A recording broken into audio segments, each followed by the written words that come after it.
It's literally the repetition builds your reputation, and the reputation then builds the ability to move from knowing you to liking you to trusting you, which is ultimately where the best clients relationships are. So you got to understand that that it's not a one and done. This has to have a consistent, it has to have a almost like a rhythm to that communication. So whatever that looks like, the disciplines that we like to do, especially on the seller side, on the listing side is that we want to make sure that consistently they're receiving email updates on properties like theirs. So if someone tells us, hey, I'm thinking about selling in a year and a half, 2 years, great. Now we've got the program where once every month or once every 2 weeks, depending on how quickly they're looking at it, or even instantly if they're getting close, we're going to send them active pending solds like their house so they can see the market with just a simple email that just says, hey, here's the homes that came on the market under contract and that have sold in the last 90 days that are similar to yours. If you're curious about how these affect your value, just give us a call. That's automated, systematic, okay? Keeps you top of mind. The next thing we want to do is we want to make it personalized. So what we like to do is we do video unsolicited CMAs.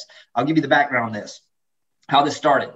I always wanted to keep a list of my next 10 listings and buyers. One of the things that I did, though, is I wanted to know all of the homeowners that have mentioned to me that they might sell in the next few years.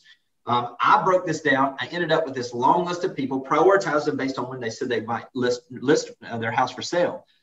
2018, the last quarter of 2018, this was my last quarter in sales before I shifted in my current position. I made this list, and I made this where I was going to record on my screen. They didn't ask me for their updated valuation.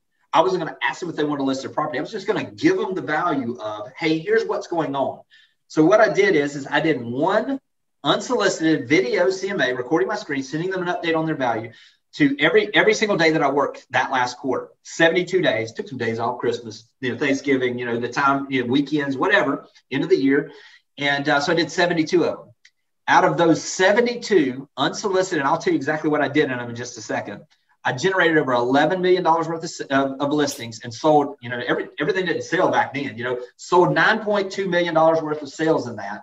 And here's the beauty of it. I did not ask a single one of them in that whether they wanted to sell their house. This is how it looked.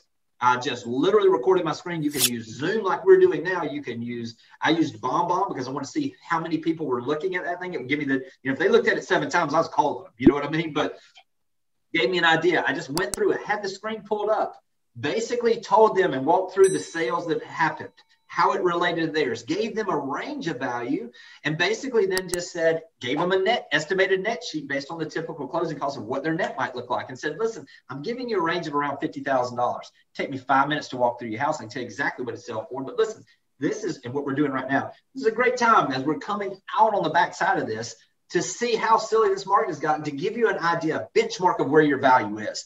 Listen, if you ever want to, if you're curious about that, I can give you an idea what it'll sell for. But whether you decide to sell 2 years from now, 3 years from now, all you got to do is go back into your email and search your address, valuation, update, and you'll be able to pull this up and see where we were in the middle of July or in July of 2021. I did that. Here's the beauty of this, Chadi. Not only did it generate the listings now, then we have the pandemic hit, right? In 2020.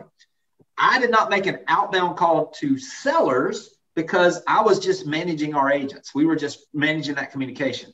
Of those 72 that I did in the last of 2018, 18 months later, I generated over $5 million additional worth of listings from those from a year and a half earlier because they stuck with people. They'd never seen it before. That's that adding that value. Imagine this, though. What the agents that are really doing this is that personalized service is that they're doing it every 6 months. And so there's no doubt, whether it's now or whether it's 5 years from now, that we're going to be top of mind and we're going to have an opportunity to list those houses. The industry statistics tell us this. At the time of closing, over 90% of buyers say that they would use their agent that helped them buy the house when they got ready to sell it. But those that have actually sold their house, only 13% actually listed with their agent. So what's the big difference? What's that gap there?